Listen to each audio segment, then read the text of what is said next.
जे food and ब्लॉगमध्ये तुमचं स्वागत आहे. मी आज तुम्हाला दाखवणार आहे हिरव्या मिरचीची भगर. आज एकादशी आहे. भगर चांगली भाजून घेत आहे. कमी गॅसवर चांगली भगर भाजून घ्या. भगर आपण भाजून धुवून घेतली, पाण्यातच ठेवली मी. हे बघा, आता हे मी हिरवी मिरची टाकायली. मला जरा तिखट आवडतं.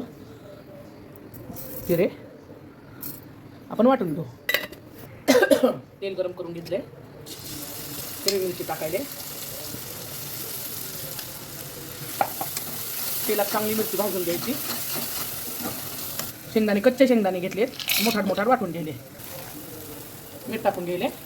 परत पाण्यात बघून टेस्ट करून टाकलं तरी चालतंय. एक वाटी भगर घेतले, एक वाटी भगर घेतले मी. याला 2 वाटी पाणी टाकणार आहे. आणि लाल झाली मिरची. बघा, हे मोठं शेंगदाण्याचं कुठे एकदम मोठं कुठलं आहे. मला असंच आवडतं. पाण्याला उकळी आलेली आहे. त्यात आपण आता ही भगर घालून घेणार आहोत.